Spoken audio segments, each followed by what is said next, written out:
Gracias, doctor, y gracias a todos los organizadores. Me da gusto siempre venir al centro médico, es un honor para uno estar acá. Es un honor tener a muchos amigos que vienen desde algunos otros estados y que de alguna manera comparten con nosotros su conocimiento y intercambiamos al final de cuentas.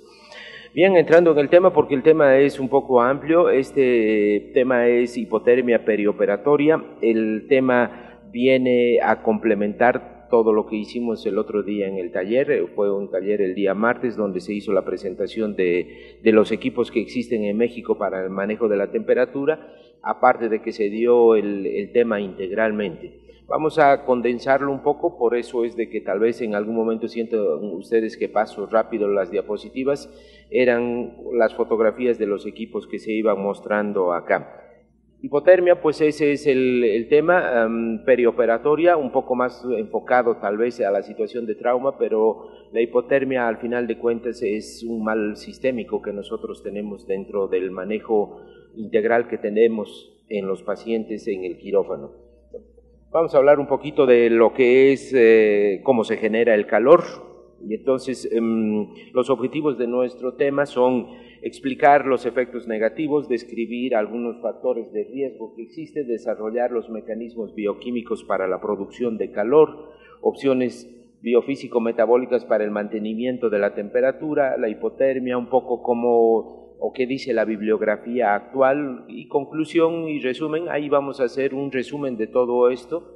Hay algún protocolo en Estados Unidos muy validado y aceptado por el Joint Commission, que lo hemos traducido y que lo vamos a colocar hacia el final. Entonces, siguiendo en este orden, pues, ¿por qué la importancia de hablar hipotermia en una situación de medicina perioperatoria y más en trauma? Dos artículos simplemente de referencia para esto. Este es un artículo relativamente nuevo del año pasado, del 2012, el Open Journal of Anesthesiology. Dice cuántos pacientes llegan a recuperación y tomándoles la temperatura inadvertidamente, porque el anestesiólogo no se dio cuenta, tiene el paciente hipotermia. Y vean ustedes, dice 32% de los pacientes ingresaron a la PACU con hipotermia. Su presencia se asoció con mayor estancia en las unidades de recuperación, la edad, comorbilidad, duración de la anestesia y la presencia de dolor al momento de la admisión a la unidad se consideraron como predictores independientes para la hipotermia posoperatoria e inadvertida. O sea, quiere decir de que una tercera parte de los pacientes van a llegar en cualquier hospital, tal vez en algunos más, inclusive de ese 32%, van a llegar hipotérmicos a la sala de recuperación. Y como vamos a ver, todas las complicaciones a consecuencia de esto, pues son muy variadas. Ya en situación de trauma, este es un otro artículo también de hace unos 2 años, desde el Resuscitation, en que habla la incidencia y la importancia de la hipotermia en el paciente, específicamente en trauma. Dice, con trauma severo e hipotermia tienen una tasa de mortalidad más alta independiente de cualquier otro factor, ¿no? Entonces le estamos añadiendo algo que nosotros podríamos prevenir. Dice, desde el equipo paramédico hasta los médicos que lo reciben en el hospital deben coordinar sus esfuerzos para alcanzar y mantener temperaturas por encima de 35. O sea, quiere decir que el panorama pues es la realidad que vivimos todos los días. En los hospitales los pacientes llegan hipotérmicos, poco nos preocupamos de ellos, y en hospitales de trauma esta situación inclusive puede empeorar su pronóstico independiente de todas sus otras patologías o comorbilidades que pudiera tener el paciente, que los vamos a ir viendo paulatinamente. Algunas 2, 3 diapositivas en relación a esto. Este es importante por lo siguiente, porque es lo que nos ocurre al final de cuentas con los pacientes, el gradiente térmico. Al final de cuentas tenemos que tener un núcleo central donde se produce el calor y se genera el calor. Este va a ir caminando por diversos sistemas, como lo vamos a ir viendo, a toda la periferia, y entonces se establece un gradiente de temperatura entre el núcleo central y el núcleo periférico. Cuanto mayor sea este gradiente de temperatura, por supuesto que la pérdida de calor por la parte central va a ser mayor. Y este es uno de los grandes inconvenientes que tenemos nosotros en anestesia, pero al final de cuentas sería, si lo entendemos bien esto, también la forma más fácil de prevenir la la hipotermia en los pacientes, como los vamos a ir viendo. Entonces eso es lo que decíamos, un núcleo central donde se produce y se genera el calor. Ahorita lo vamos a ir viendo y adentrándonos bioquímicamente hasta dónde podemos ingresar para esta producción de calor. Recuerden ustedes, al final de cuentas, son juego de tres cosas. Energía por un lado, la energía en este caso energía química que se va a transformar en energía calórica, con mecanismos bioquímicos y por la otra mano, con mecanismos biofísicos se va a trasladar hacia toda la economía del paciente. Entonces es un juego de bioquímica, biofísica y energía por el centro. Y eso es lo que vamos a desarrollar en las primeras diapositivas, ¿no? El centro con la producción de calor, el núcleo donde se va a producir esto va a ser al final de cuentas nuestra maquinaria a nivel de la mitocondria, y eso que se va a ir hacia la periferia distribuyendo por diversos formatos, como vamos a ir viendo, al final de cuentas todos siempre mediados por leyes de biofísica. Y entonces significa de que tenemos por un lado la producción de calor, por otro lado la pérdida de este calor, porque ese es el camino de la energía, que cada vez de que se transforma de un formato de energía a otro formato de energía siempre se va disipando, y el objetivo de esta balance es al final mantener una temperatura central de 37 grados, que va a balancearse a la izquierda o hacia la derecha, dependiendo del momento, dependiendo de la situación físico-clínica del paciente o dependiendo del medio ambiente donde está el paciente. ¿Cómo nosotros podemos ir perdiendo esto desde el punto de vista físico, biofísico? ¿Cómo perdemos el calor? Básicamente son tres mecanismos: radiación, convección y conducción. Conducción es simplemente el paso de calor de una molécula más caliente a una molécula más fría simplemente por contacto. Representa aproximadamente el 3% en situaciones del quirófano. La convección, 15%. ¿Qué es la convección? Es simplemente el movimiento molecular que existe de moléculas, que puede ser de agua, puede ser de gas, puede ser de cualquier sistema, que se mueva de una temperatura menor a otra temperatura mayor. Le roban, en otras palabras, el calor que tiene esas moléculas de superficie y entonces arrastran el calor, y de esa manera la convección entonces enfría al paciente. Y la radiación, que es la más importante, el 60% es la forma de radiación electromagnética, como se transmite el calor. Hagan de cuenta que tenemos una hornilla, uno le pone muy cerca la mano pero no al lado del fuego y siente el caliente. Esa es simplemente la radiación que está saliendo de ese lugar más caliente. Una combinación en biología es la evaporación. En biofísica solamente son estos tres sistemas. En biología nosotros hablamos además de la evaporación y lo consideramos alrededor de 22%. Entonces, así de repartido está. También nuestro tratamiento debería irse enfocando hacia cuál es el formato que nosotros perdemos más en cuanto a temperatura. Y entonces esto es un balance. Cuando nosotros bajamos o subimos la temperatura, nuestros termorreceptores van a captar el aumento o la disminución de la temperatura. Estos termorreceptores, que están distribuidos en toda nuestra economía, no solamente en la piel, sino también en los órganos internos, van a llevar la información al sistema nervioso central, básicamente el hipotálamo y la corteza, y el hipotálamo y la corteza van a producir una serie de respuestas que pueden ser respuestas de variado tipo, como lo vamos a ir viendo. Al final de cuentas, ¿qué quiere decir? Que hay un receptor periférico de temperatura, hay un sistema de conducción de esta información y hay un sistema de análisis a nivel central que genera respuestas para mantener la temperatura. Y esto es en otra de las gráficas, específicamente lo que hablábamos. El receptor a nivel del hipotálamo y de la corteza recibe esa información del frío o del calor, y esto va a generar una serie de respuestas. Principalmente aquí están graficados los sistemas de arteriovenosos, lo vamos a ir viendo también un poco más adelante, los sistemas de pérdida de calor por sudoración o la generación de calor que puede ser mediado por células musculares o las mitocondrias que están distribuidas no solamente en el músculo, sino también en algunos otros órganos que los vamos a ir viendo. ¿Cómo perdemos nosotros la temperatura? ¿Cómo bajamos nuestro nivel energético de calor en las situaciones variadas? Hablando en trauma, entonces en el momento de la escena, nosotros podemos estar expuestos, podemos estar atrapados o podemos estar en el momento que nos están sacando de ahí los bomberos o que han mojado por un incendio y entonces estamos expuestos al medio ambiente y entonces durante el momento de la escena es un momento de pérdida de calor importante. En el transporte si el paramédico no tiene el cuidado adecuado, que casi nunca lo tiene porque los paramédicos generalmente todo lo que son los líquidos manejan con temperaturas medioambientales. Normalmente las ambulancias no tienen sistemas de calefacción, por lo menos en nuestro medio. En otros lados está mucho más regulado esto.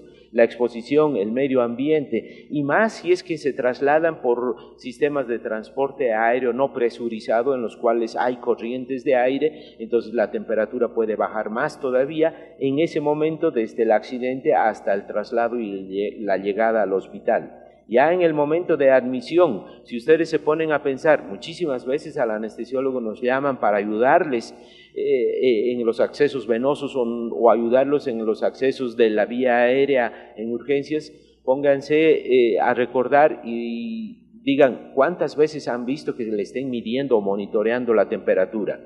Si no le están monitoreando la temperatura y no está colocado un termómetro, por supuesto que esa es una situación secundaria y no se le está haciendo nada seguramente al paciente en relación a ese punto.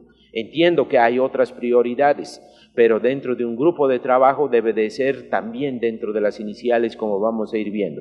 Y entonces la exposición en el medio ambiente, el desvestirlos, el darles fluidos fríos y esto en el que el urgenciólogo, el intensivista o el anestesiólogo empieza a administrar fármacos que alteran la respuesta ya alterada que pudiera tener el paciente, entonces empeoran esta situación. Si lo vamos a llevar a una situación quirúrgica todavía y no tenemos un grado adecuado de conciencia de su temperatura del paciente, entonces podemos empeorar más todavía la temperatura en los pacientes. Esto por supuesto que trae consecuencias. Los cambios de temperatura hacia arriba o hacia abajo como nos interesa ahora, vamos a tener una serie de síntomas que nos van a ir diciendo sobre qué nivel más o menos de temperatura estén, ¿no? Hipotermia en general se considera por debajo de 35. Hay algunos escritos en los cuales de 36 para abajo, en especial para el trauma, ya se considera hipotermia, pero en general se trabaja en la mayoría de la información sobre 35 grados.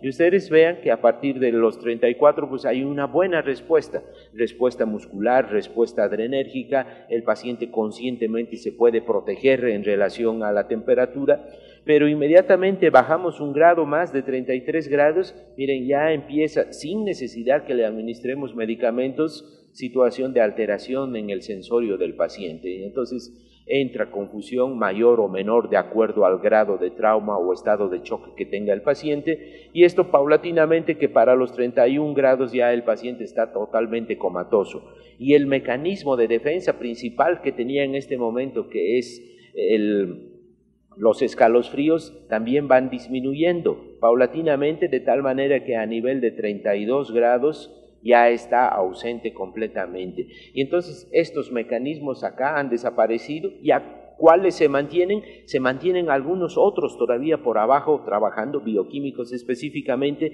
como los vamos a ir viendo. Pero este, que es el más importante en una situación crítica, por encima de 32 ya está alterado y en 32 ya casi ha desaparecido, ¿no? Aquí está en otro artículo también que habla más o menos de lo mismo. A medida que vamos bajando esto, vamos teniendo sintomatología diferente, pero lo que vean ustedes, entre 32 y 33 grados baja el consumo de oxígeno 25%. Y esto es bueno y esto es malo. Bueno en el sentido de que si el sistema nervioso central no tiene un aporte adecuado y baja su consumo, por supuesto que de alguna manera le pudiera ser benéfico, pero como vamos a ver también adelante, el oxígeno es el principal molécula que nos va a generar calor desde el punto de vista bioquímico, no de contracciones. Entonces, si hay un menor consumo de oxígeno, quiere decir que va a haber una disminución de producción de oxígeno. Y ya ustedes ven bajando todavía más y entonces bajamos a 28 grados y hasta el 50%, pero esta es la otra situación, la situación hemodinámica con una disminución del gasto cardíaco por debajo del 50-60%, y entonces periféricamente estamos peor todavía en el paciente y empeorando la situación de choque. En esta misma diapositiva ustedes vean además todos los componentes bioquímicos que intervienen en el mantenimiento de la temperatura, no es simplemente la descarga adrenérgica. Estamos viendo que hay serotonina, adrenalina, noradrenalina, acetilcolina, dopamina, óxido nítrico, prostaglandinas y más de 10 moléculas que trabajan en base a la función, a los receptores periféricos, a la respuesta hormonal, y entonces si esto se altera, definitivamente es una alteración que el paciente lo va a pagar cada vez con un mayor círculo vicioso. Aquí está esta respuesta de la hipotermia desde el punto de vista de la fisiología y un poco la bioquímica en el paciente. Baja la temperatura en el paciente, hay una respuesta periférica en esos receptores inicialmente. Esta respuesta entonces hace que nuestro termostato hipotalámico sienta que ha bajado la temperatura porque el receptor le está diciendo, oye, aquí afuera está haciendo frío.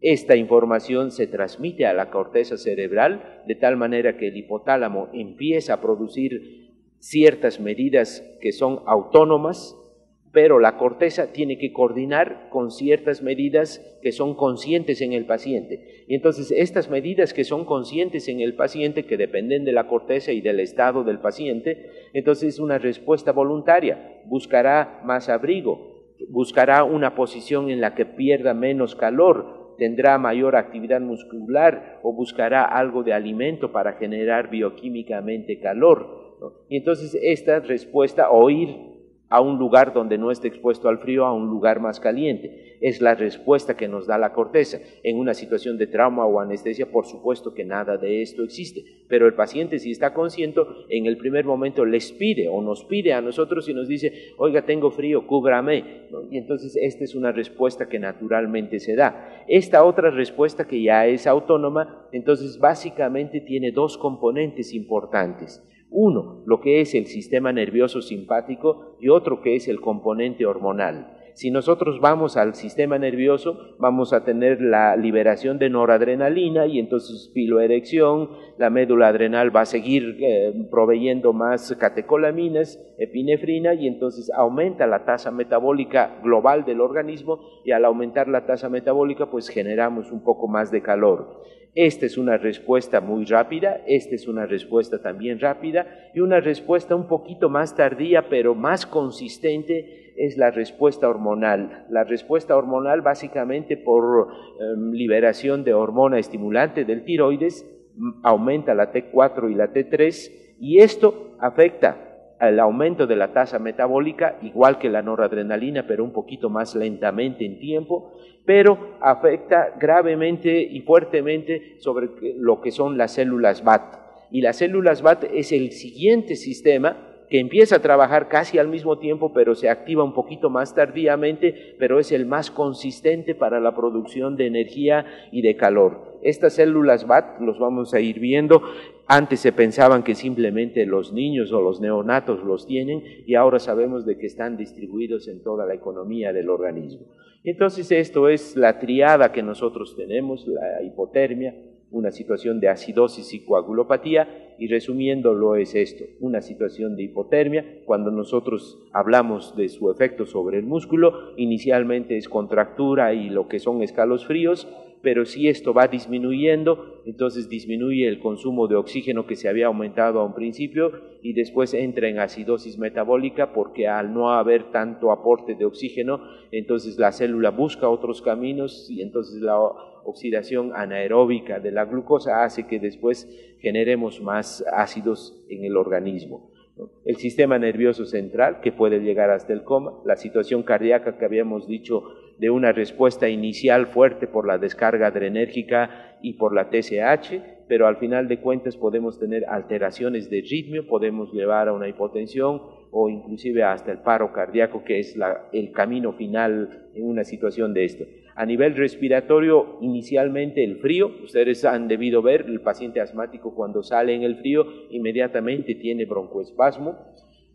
Después, a medida de que el sistema nervioso se vaya alterando, disminuye esto, entra en acidosis y puede llegar hasta la apnea para conjuntar con el paro cardiorrespiratorio. Tracto gastrointestinal no es tan importante, pero también disminuye su motilidad. A nivel de los glóbulos de la sangre tenemos disfunción plaquetaria que puede llevar además a disfunción de los factores de coagulación y esto llevarnos a coagulopatía. Igual todos los órganos, incluyendo el riñón, entonces nosotros tenemos una alteración sistémica a medida de que vayamos bajando la temperatura en el paciente. Metiéndonos dentro de la fisiología, la célula y la bioquímica del paciente, ¿no? Es importante porque son los que regulan periféricamente la pérdida de calor, lo que se conoce con el nombre de anastomosis arteriovenosas. Estas anastomosis normalmente existen mucho en la espalda, en las palmas de las manos y especialmente también en la cara. Entonces estos no es para metabolismo de la célula, no es para aportar energía ni metabolitos para la célula, sino es simplemente para manejo de calor, manejo de temperatura de la célula periférica. Y lo que son puentes que existen entre la rama arterial y la rama venosa. En situaciones normales esto tiene un flujo muy pequeño, pero en situaciones en las cuales hay cambio de temperatura, entonces este cambio de temperatura va a hacer que esto se produzca vasoconstricción o se produzca vasodilatación y entonces de esa manera se va a favorecer la pérdida de calor esto. Dice, incrementa el flujo hasta 40 veces esto y puede aumentar o puede ayudar para el enfriamiento o para el mantenimiento de la temperatura. Un otro componente que habíamos dicho es el componente bioquímico de la producción del calor. ¿Cómo o filogenéticamente cómo evolucionó esta producción de calor?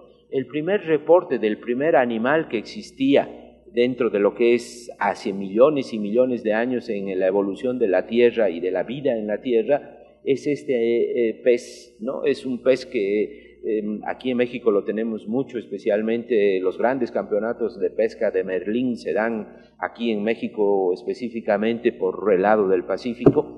Y entonces este es un artículo que salió en el Science ya en abril del 93, es un artículo de hace 20 años, pero lo que encontraron ellos es de que, y en la parte inicial del artículo lo que dice es lo siguiente, de que hace millones de años la vida finalmente apareció dentro de lo que son los océanos, ahí la vida se fue haciendo cada vez más compleja, y entonces aparecieron los animales multicelulares y dentro de esos los peces. Muchos de estos peces pues vivían en la parte superficial, digamos, de los océanos a buena temperatura, pero cuando ellos querían atrapar a algunos de los peces a los que iban a ser atrapados se metían en la profundidad y desaparecían. El animalito les seguía por detrás, pero definitivamente en la oscuridad, sin una buena capacidad de visión, pues perdía y otra vez tenía que subir. Y entonces se vio que evolucionaron de la manera siguiente para generar una forma de poder atrapar a esos peces. Entonces lo que hicieron ellos es en sus células de la retina, dijeron, si nosotros mantenemos la base del cerebro y la retina calientita, entonces más tiempo va a durar a medida de que van bajando, enfriándose el pez. Y entonces este es el primer animal en el que apareció un órgano termogénico que está compuesto de las fibras musculares extraoculares que se modificaron para no generar energía, sino para generar calor. Y entonces, por un sistema intercambiador de calor contracorriente, retiene el calor debajo del cerebro y un sistema arterial baña todo lo que es la base del cerebro y la retina, y entonces de esa manera aunque estaba frío el animal, por dentro empezaba a mantener temperatura y de esa manera las neuronas podían seguir trabajando hasta mayor profundidad. Y si nosotros nos damos cuenta, todos estos animales, de alguna manera, nosotros somos la máxima expresión de evolución, y a alguno le ha debido tocar inclusive que cuando nosotros trabajamos, especialmente en pediatría, en estrabismo, con los músculos extraoculares, a veces se genera inclusive esta situación de hipertermia maligna. ¿Por qué? Porque son resabios todavía que tenemos de esto que hace millones de años se desarrolló. Y entonces son células especializadas, son células en las que tienen, igual que nosotros, y que las tenemos nosotros, nuestras mitocondrias, pero de alguna manera un sistema bioquímico alterno a la producción de ATP genera calor en vez de generar energía aprovechable como ATP, y eso es interesante y es importante porque es el mecanismo como nosotros nos mantenemos la temperatura. Otro sistema en el cual también se produce calor es este, que es también interesante y que nos interesa a nosotros los anestesiólogos. Dice, en las aves que no poseen grasa parda, ahorita vamos a ver la grasa parda, el receptor rianodin, si ustedes se acuerdan de la hipertermia maligna, el receptor rianodin es la estrella de la malignidad en la hipertermia maligna. Dice, y esta enzima, la calcio ATPasa, se incrementan en el retículo sarcoplástico durante la aclimatación al frío. Entonces quiere decir de que algunas aves, las aves por ejemplo que migran, los gansos que migran desde las estepas rusas, ahí casi en el norte, en el polo, atraviesan todo el Himalaya a 10.000, 11.000 metros de altura a temperaturas de 40, 50 bajo cero para irse a invernar hacia lo que es las planicies en el África.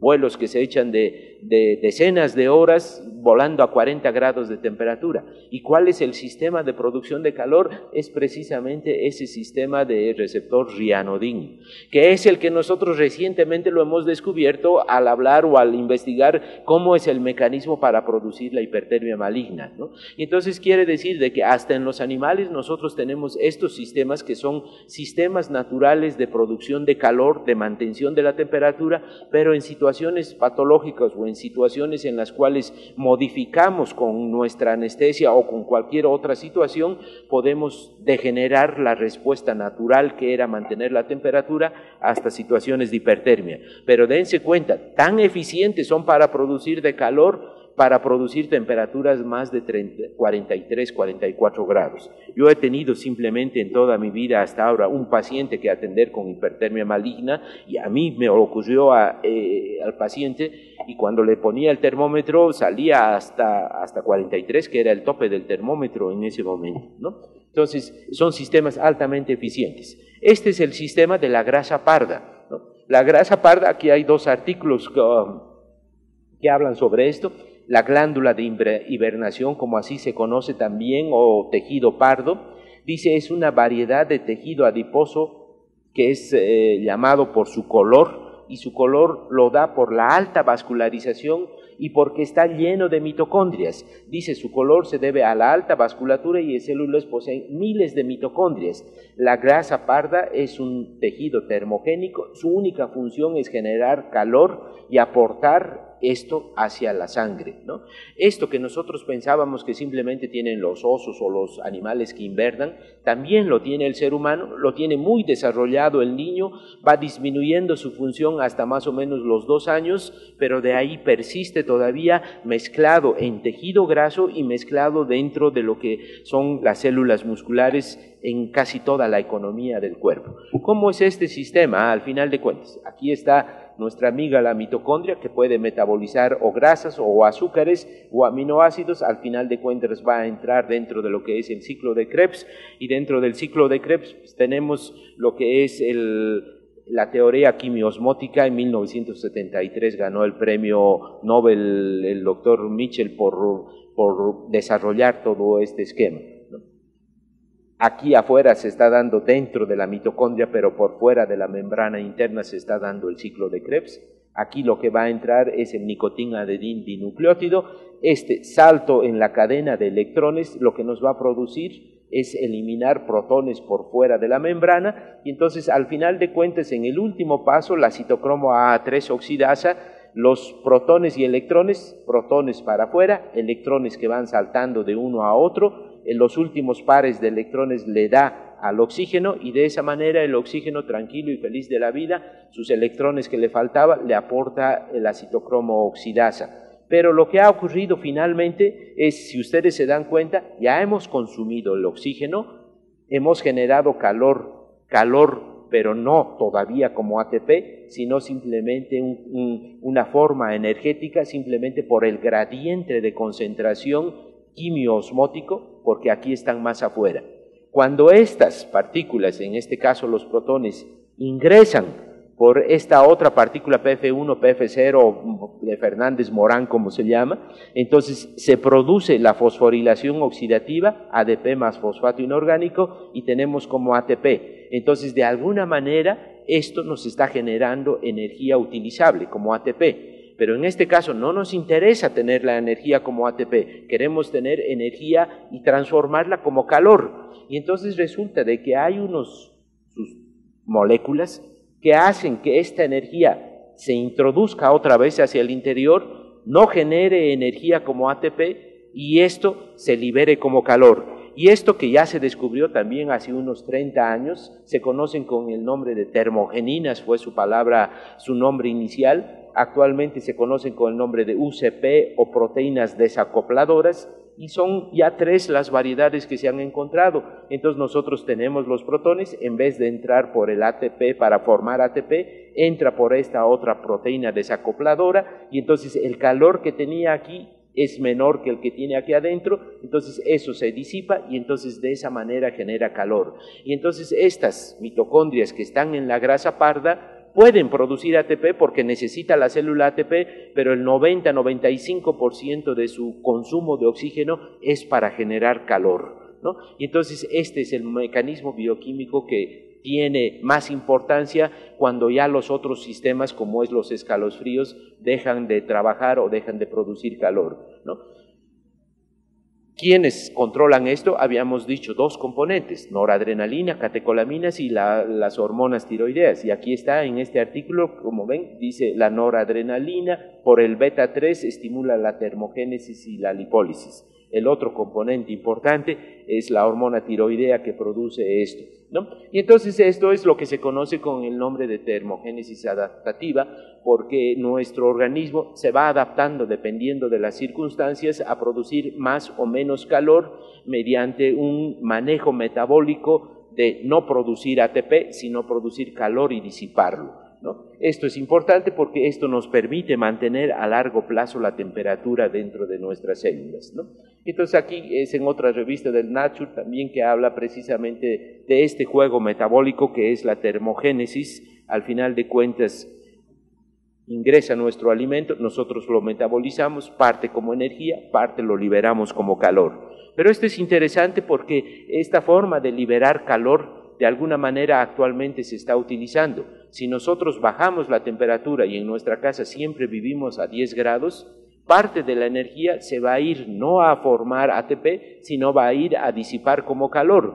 Y es precisamente eso que, por ejemplo, en los sistemas de entrenamiento físico que se utilizan, lo bajan la temperatura 10, 12 grados para que uno entre en calorcito con el ejercicio y más efectivamente baje de peso porque está bajando, porque está consumiendo de alguna manera todo lo que ha comido, lo está consumiendo no para producir ATP, sino para mantener la temperatura como calor, y entonces de esa manera es un formato primario o tal vez secundario para aumentar la pérdida de peso en los pacientes, ¿no?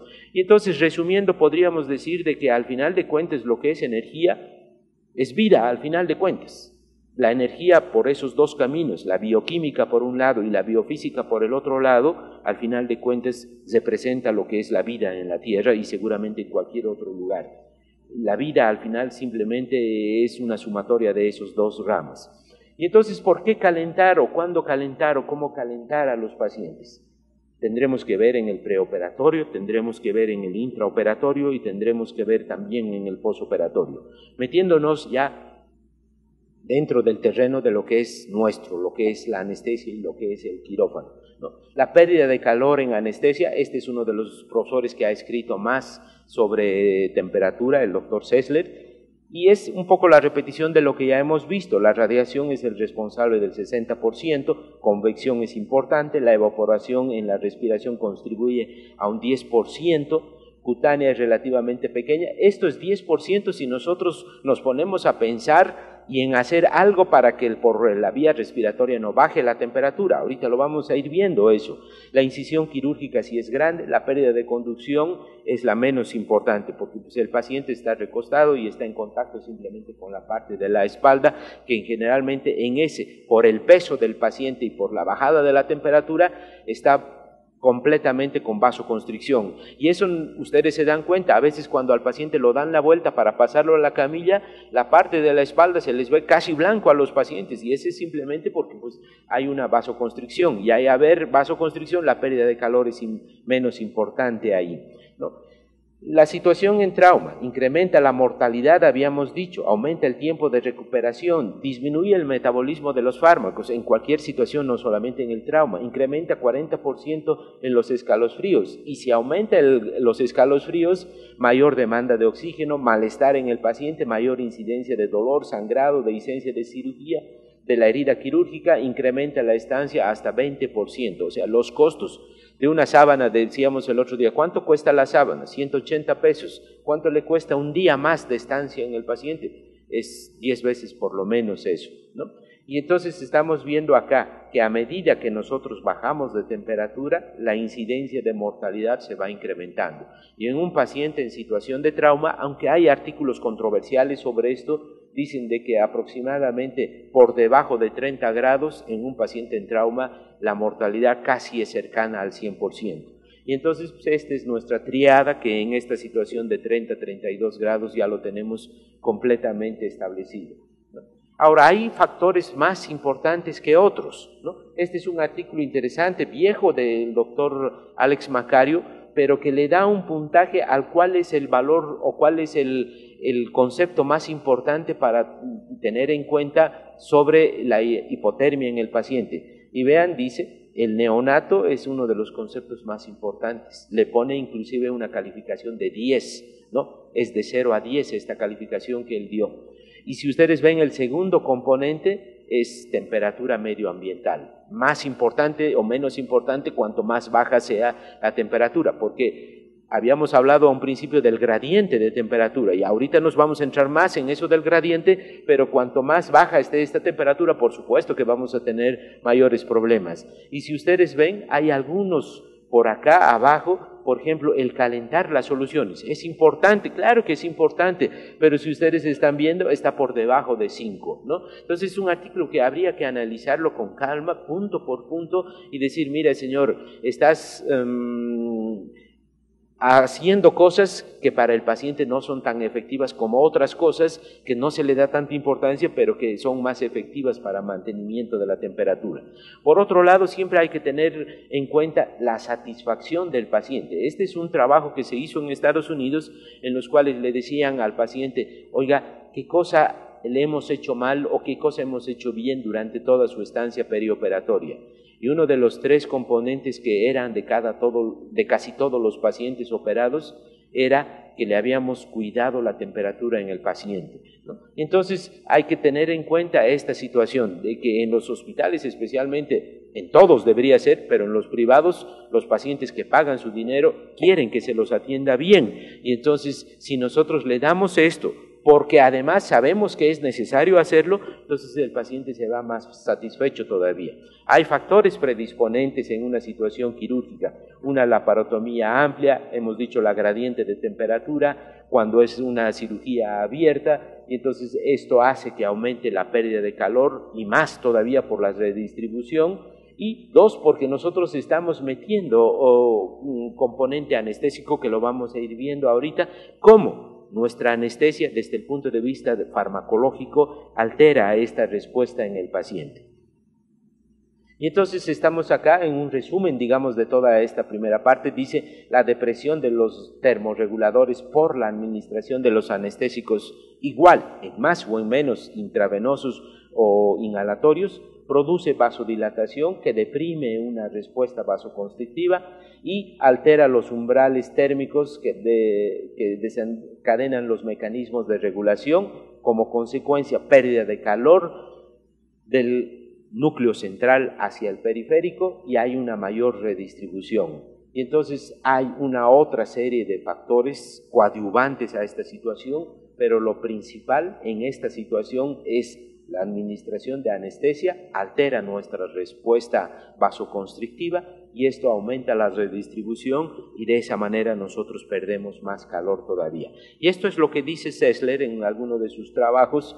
Este es uno de los antiguos, el más nuevo sobre esto lo publicó en el 2011, por ahí lo van a ver anotado. Este es un poquito más viejo, pero habla acerca de lo mismo, ¿no? La redistribución. Empezamos la cirugía, el núcleo central está a 37 grados de temperatura, en la periferia hay 31 a 35. En el momento que nosotros damos anestesia, bloqueamos esta vasoconstricción, producimos vasodilatación y estos dos se mezclan.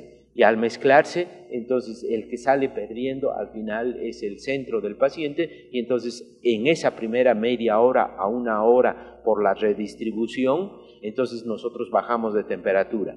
¿Cuál sería, si uno se pone a pensar, la solución a esto?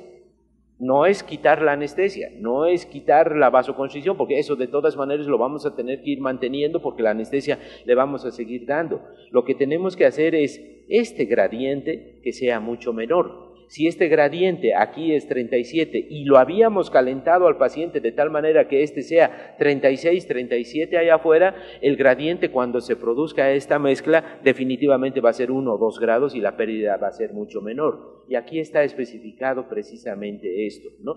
Tenemos un núcleo central, tenemos un núcleo frío, un periferia fría. Si los mezclamos estos dos, vamos a tener una bajada de la temperatura importante.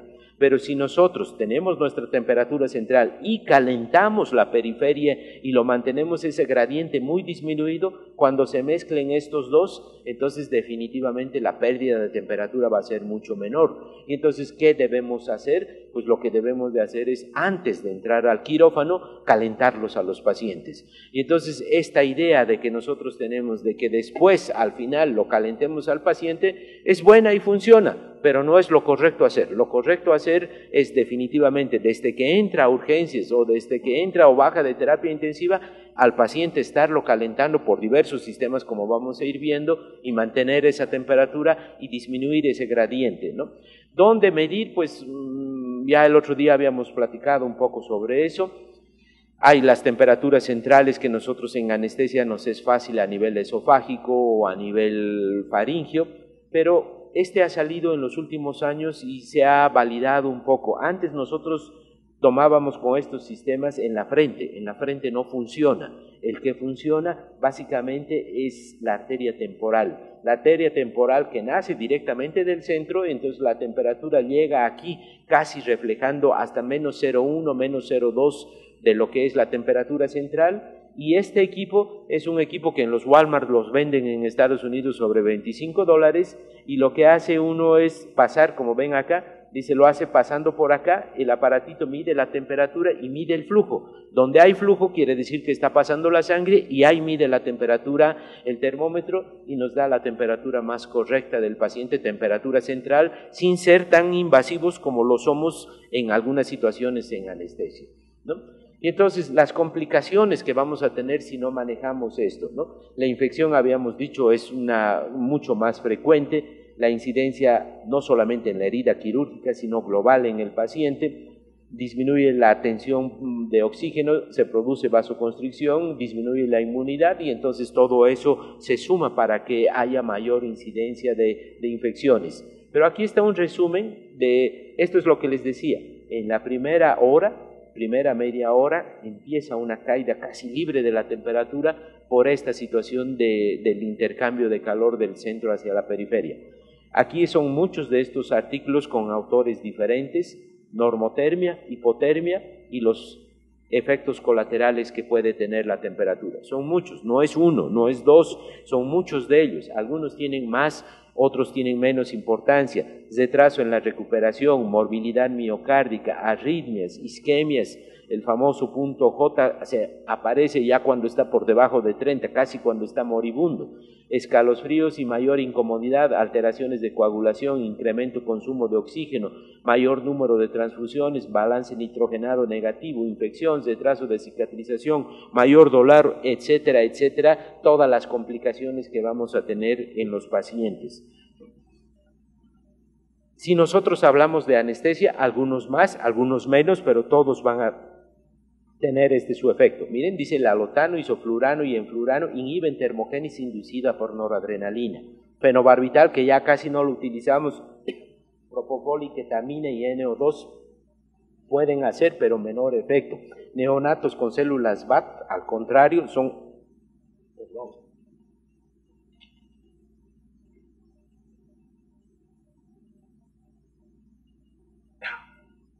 Entonces son los que mejor se defienden porque tienen mucho de las células BAT. ¿Cuáles son los dispositivos? ¿No? Ya lo vimos, está allá afuera, ahorita esta parte vamos a pasar rápido. Son muchos de los dispositivos que ya lo habíamos visto el otro día. Este es un activo, lo vamos a ver un poquito también adelante. Sistemas para calentar a los pacientes, el RESQI. Es un sistema en el cual se le pone mascarilla y se le administra oxígeno caliente y humidificado al paciente y lo podemos calentar rápidamente a los pacientes. Las narices, que son no activos, pero las narices activas, que también las tienen aquí en demostración, que es un formato de una nariz más un calentador humidificador y que calienta hasta 37 grados de temperatura. Ventajas y desventajas de los HME: se pueden producir, se pueden administrar en sistemas supraglóticos, se pueden conjuntar con administración de medicamentos en estos pacientes.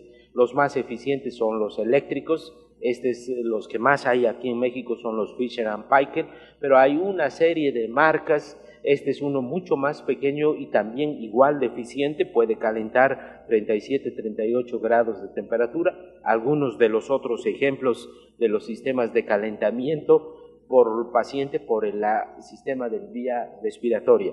Inclusive los circuitos de anestesia como el F60 o alguno de intersurgical pueden producir un aumento de la temperatura en hasta 5 grados simplemente por su formato. Los sistemas eléctricos que ya hay para anestesia a partir de este año, entonces uno compra un circuito y es un sistema eléctrico y entonces calienta el circuito completamente hasta el paciente y lo podemos mantener 37 grados de temperatura.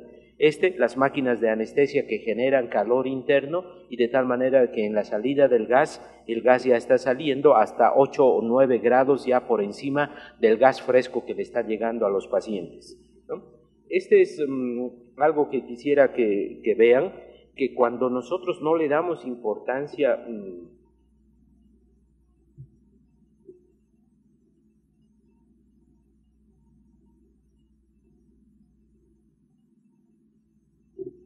ese es el punto isotérmico. Normalmente la temperatura debería estar a nivel de la carina ya 37 grados y 100% de humedad, pero si el aire entra frío, entonces el aire hasta los pulmones puede estar, a los bronquiolos casi terminales, estar recién produciéndose ese punto isotérmico. Y entonces cuando ocurre de que se baja la temperatura recién hasta muy profundo para llegar a calentarse, entonces lo que hace es enfría la sangre, y al enfriar la sangre, y entonces nuestro núcleo central es donde nosotros perdemos la temperatura. Y vean acá simplemente, cuando le bajamos 10 puntitos de porcentaje la humedad, cómo la velocidad de los cilios disminuyen francamente. Cuando está el epitelio seco, después de una hora, si no hemos humidificado, y la mayoría de las anestesias los hacemos sin humidificación, miren cómo se baja esto. Y vean este otro también, ¿no? En 24, de 38 a 100, nosotros lo subimos, la velocidad, lo bajamos a 24 y otra vez se baja la velocidad del mantenimiento de los cilios, la velocidad del cilio, ¿no? y esto se produce en cuestión de segundos, ¿no? Entonces, este es un otro aspecto que no le damos importancia. Decimos, no, yo le pongo el circuito y pues ni me preocupo qué está pasando ahí adentro en la vía aérea. Ustedes están viendo que minutos después de haber bajado la temperatura o haber bajado la humedad, ya tenemos que pagar los platos rotos, ¿no? Sistemas diferentes de calentamiento, algunos de esos están ahí afuera. Este es el más eficiente, el Belmont, que lo utiliza las Fuerzas Armadas de Estados Unidos, hasta 3 litros por minuto puede calentar. Este lo tuvimos en el Mosel durante algún tiempo, unos 4 o 5 años, nadie lo quería porque calentaba un poquito a los pacientes y utiliza simplemente calentamiento a estas uniones arteriovenosas en los pacientes. Las sábanas térmicas, que hay un sinfín de sábanas térmicas. Hay artículos que hablan sobre la eficiencia de las sábanas térmicas, ¿no? Hay muchos de estos sistemas, como 5 marcas hay en México que venden esto, ¿no? Otros sistemas de mantenimiento de la temperatura y la humedad son estos, que yo no sé por qué aquí en México no se están utilizando. Ustedes cuando hacen una cirugía laparoscópica, a veces le preguntan al laparoscopista y le dicen, oye, ¿cuántos litros? Dice, 80, 100, a veces en las grandes cirugías son 120, 180 litros. Esos 180 litros es CO2 seco y nada humidificado. Y entonces la respuesta que nosotros tenemos dice, oye, está hipertenso, está hipertenso. Es ese el problema que nosotros le estamos dando, lo que están quema y adentro ellos, nosotros no estamos optimizando ese gas. Ya hay sistemas para mantener la temperatura y la humedad dentro de esto, ¿no? Y entonces Fisher & Paykel desde hace 10 años los vende en el mundo, ¿no? Aquí yo no he visto todavía ningún hospital que esté utilizando esto. Una otra forma alternativa de producir calor es comiendo. Y entonces, como comemos durante el transoperatorio, no hay forma de comer, sí hay forma, ¿no? Y ustedes vean, aminoácidos al 3%, ese Friamin que se llaman, esas botellas, se le coloca al paciente, se le da una infusión de más o menos de como 250 mililitros por hora al paciente y la tasa de producción de calor inmediatamente empieza en todos los pacientes, más en los ancianos. Y entonces por eso es de que en los pacientes que vienen de terapia intensiva es criminal decir, oye, no, cámbienle la nutrición parenteral y pónganle una solución de glucosa al 10%, no, es una de las peores tonterías que podemos hacer nosotros. Señorita, se baja con su bomba de infusión y como estaba comiendo ahí arriba, sigue comiendo ahí abajo. Y si es un viejito y no tenemos otros sistemas, darle aminoácidos también lo puede calentar. Si nosotros utilizamos de primera intención ketamina, 1 miligramo kilopeso en el momento de la inducción, la pérdida de calor es muchísimo menor. La redistribución del calor con la ketamina es eficiente. Y para muchas otras cosas, para analgesia, para la náusea, para muchas cosas es mejor, ¿no? Hay sistemas que han ido evolucionando. Este es el sistema de manejo de la temperatura, es el sistema que ha salido el año pasado en Estados Unidos. Es un catéter que se coloca central y este catéter central se lo coloca conectado a una bomba y uno le dice a la máquina, bájale al paciente la temperatura y en cuestión de 10 minutos lo ha bajado a 28 grados. Súbele a 35 grados o súbelo a 40, en minutos lo ha subido porque la temperatura lo hace central, ¿no? Este equipo es para la hipotermia terapéutica cuando nosotros queremos bajar la temperatura a nivel cerebral por una situación de un accidente cerebrovascular, pero no queremos que baje la temperatura en el cuerpo del paciente. Y entonces le pone un formato por la nariz al paciente para enfriar la base del cerebro. Manejamos a 33, 34 grados de temperatura acá, pero aquí lo mantenemos caliente al paciente. No vamos a hablar mucho sobre eso, sobre la temperatura, el manejo terapéutico de la temperatura. Mensajes clave, pues entonces en víctimas de trauma es importante el monitoreo de la temperatura. En las unidades móviles se los debe de estar manejando, se debe de evitar desvestir a los pacientes, ¿no? Este es el manejo terapéutico que les decía en situaciones de paro cardiorrespiratorio, de situaciones de isquemia anoxia cerebral. Es todo un otro tema que se ha ido creciendo grandemente sobre esto. nuevos sistemas y su formato principal, especialmente bajar la temperatura y bajar el metabolismo, no con energía, sino bioquímicamente en la mitocondria con disminución de producción de calor, es mediante el empleo de sulfuro de hidrógeno, ¿no? La misma empresa que maneja el óxido nítrico ya lo ha sacado, el sulfuro de hidrógeno, ya hay artículos de producción clínica sobre esto, pero todavía no está aprobado por la FDA, pero definitivamente va a ser seguramente el futuro. Hace 2 semanas la NASA precisamente a una de las empresas que trabaja en suspensión animada con sulfuro de hidrógeno para los vuelos a Marte dieron 10 premios a los mejores trabajos de investigación orientados a esto, y precisamente uno de ellos fue la aplicación del sulfuro de hidrógeno en hipotermia inducida en suspensión animada, ¿no? Este es el artículo que se puede bajarlo de internet, que es un artículo excepcional. Algunas de las diapositivas los he bajado de ahí. Está todavía en fase de press, todavía no ha salido publicado, pero ya se lo puede bajar de internet. Es del Injury y es una revisión amplia de lo que es la hipotermia en los pacientes en trauma. No lo vamos a leer todo, esta es la diapositiva entonces final. Esto es lo que les decía, lo que tenemos que tener nosotros como precaución: el manejo perioperatorio. El paciente y la familia debe de estar consciente de esto, o sea, quiere decir, y esto se está trabajando cada vez más, en especial en los hospitales privados, en que la copartición del tratamiento y del cuidado del paciente no solamente es el grupo de salud, sino debe de ser responsabilidad también de la familia, y entonces hay que explicar a la familia que tenemos que tener ese cuidado. No va a tener su enfermera todo el tiempo ahí, y aunque lo tuviera, la familia tiene que participar en esto. En la fase preoperatoria